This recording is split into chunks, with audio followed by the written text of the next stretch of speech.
और न्यूज़ 360 में अब हम आपको बता दें कि पीएम मोदी और रूस के राष्ट्रपति पुतिन के बीच हुई मुलाकात से जहां एससीओ बैठक में पीएम मोदी और राष्ट्रपति पुतिन की मुलाकात को पूरी दुनिया देख रही है, लेकिन सबसे दिलचस्प बात तो यह है कि पुतिन पीएम मोदी के साथ बैठक में जाने के लिए एक साथ कार की सवारी करने के लिए 10 मिनट तक उन्होंने इंतजार किया। रूस और भारत का ये दोस्ताना अंदाज अब पूरी दुनिया के लिए अनोखा संदेश बन गया है। इस पर एक रिपोर्ट हम आपको दिखाते हैं।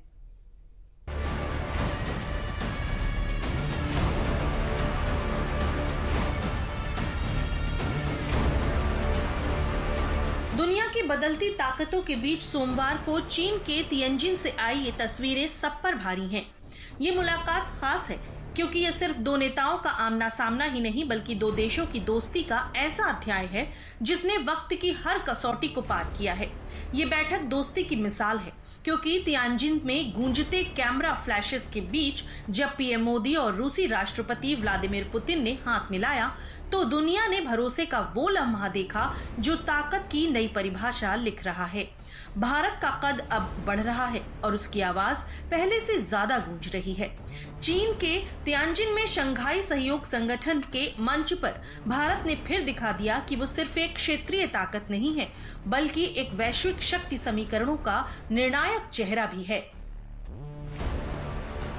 एससीओ शिखर सम्मेलन 2025 के दौरान प्रधानमंत्री नरेंद्र मोदी ने रूस के राष्ट्रपति व्लादिमीर पुतिन के साथ अहम द्विपक्षीय मुलाकात की। पीएम मोदी और पुतिन की बैठक करीब 50 मिनट तक चली। इस बैठक में दोनों नेताओं ने आपसी रिश्तों की मजबूती, वैश्विक मुद्दों और मौजूदा यूक्रेन संकट पर विस्तार से चर्चा की और आपसी साझेदारी पर बल दिया। दिसंबर 2025 में होने वाले 23वें भारत रूस शिखर सम्मेलन में पीएम मोदी ने पुतिन का भारत दौरे के लिए स्वागत भी किया। दिसंबर 2025 में रूस के राष्ट्रपति व्लादिमीर पुतिन भारत आने वाले हैं। सोमवार को चीन के तियानजिन में जहां दुनिया भर की निगाहें एससीओ सम्मेलन के माहौल में जुटी थीं, वहीं पीएम मोदी और पुतिन की ये मुलाकात वैश्विक मंच पर भारत और रूस के रिश्तों की नई इबारत बन गई। तियानजिन की सड़कों पर एससीओ सम्मेलन के बाद जब पुतिन ने मोदी के साथ सवारी को चुना तो मानो दो शक्तिशाली राष्ट्रों के बीच विश्वास और सामंजस्य का एक नया एहसास दिखाई दे रहा था। सोमवार को एससीओ समिट के बाद रूस के राष्ट्रपति व्लादिमीर पुतिन ने खुद ये ख्वाहिश जताई कि वे प्रधानमंत्री नरेंद्र मोदी के साथ कार में बैठकर द्विपक्षीय वार्ता के लिए जाएंगे। पुतिन करीब 10 मिनट तक पीएम मोदी का इंतजार किए। पीएम मोदी और पुतिन के बीच करीब 45 मिनट की घनिष्ठ बातचीत भी हुई। ये सिर्फ एक यात्रा नहीं बल्कि भारत और रूस के रिश्तों में गहराई का प्रतीक माना जा रहा है। चीन के तियानजिन से उठी ये तस्वीर सिर्फ दोस्ती की ही नहीं बल्कि वैश्विक शक्ति समीकरणों के बदलते चेहरे की कहानी है। ये तस्वीरें दुनिया को बता रही हैं कि भारत की हद सिर्फ अपने सीमाओं तक नहीं बल्कि उसकी सोच दुनिया के हर कोने तक फैली है। एससीओ समिट के मंच पर और उसके बाद पुतिन के साथ हुई ये मुलाकात भारत को वैश्विक समीकरणों का निर्णायक ताकत बना रही है। तियानजिन की धरती से पीएम मोदी ने साफ कहा कि भारत किसी के खिलाफ नहीं है, भारत हर किसी के लिए है जहां बात शांति की हो, स्थिरता की हो और नई विश्व व्यवस्था की हो। मैं हमेशा अनुभव करता हूं कि आपको मिलना मतलब एक यादगार मीटिंग भी होती है, बहुत सी चीजों की जानकारियों का आदान प्रदान करने का अवसर मिलता है। हम लगातार संपर्क में रहे हैं।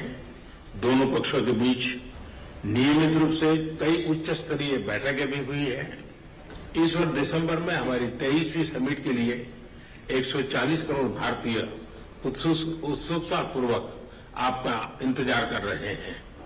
ऐसे में ये हमारी special and privilege strategic partnership की गहराई और व्यापकता का परिचायक है।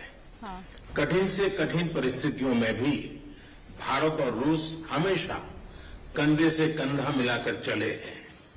हमारा करीबी सहयोग न केवल दोनों देशों के लोगों के लिए बल्कि वैश्विक शांति, स्थिरता और समृद्धि के लिए महत्वपूर्ण है।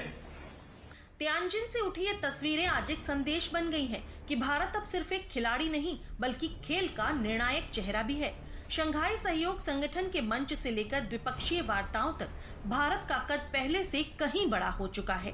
आज जब दुनिया यूक्रेन युद्ध की तपिश से झुलस रही है, तब भारत ने एक बार फिर जिम्मेदार ताकत होने का सबूत दे दिया है।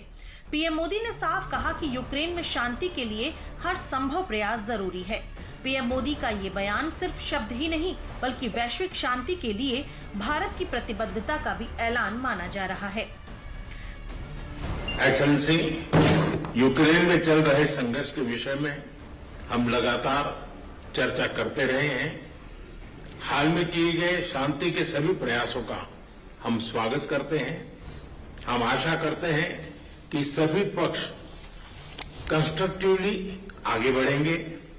संघर्ष को जल्द से जल्द खत्म करने और स्थायी शांति स्थापित करने का रास्ता खोजना होगा। ये पूरी मानवता की पुकार है। एक्सेलेंसी, एक बार फिर आपका मैं हृदय से बहुत बहुत धन्यवाद करता हूं। भारत ने इस मुलाकात में साफ कह दिया है कि उसका स्टैंड सिर्फ कूटनीतिक दिखावा ही नहीं बल्कि वास्तविक साझेदारी पर आधारित है। तियानजिन से निकले इन तस्वीरों ने एक बात और साफ कर दी है कि भारत अब सिर्फ एक क्षेत्रीय ताकत नहीं बल्कि वैश्विक मंच पर शक्ति संतुलन का निर्णायक चेहरा भी है। और इस वक्त की बड़ी खबर हम आपको बता दें कि पीएम मोदी चीन और जापान की अपनी यात्रा पूरी कर दिल्ली लौटे। जापान में पीएम मोदी ने 15वें भारत जापान वार्षिक शिखर सम्मेलन में हिस्सा लिया और चीन में पीएम मोदी ने एससीओ शिखर सम्मेलन में हिस्सा लिया। चीन में पीएम मोदी ने एससीओ शिखर सम्मेलन में हिस्सा लिया। पीएम मोदी चीन और जापान की यात्रा पूरी कर दिल्ली लौटे।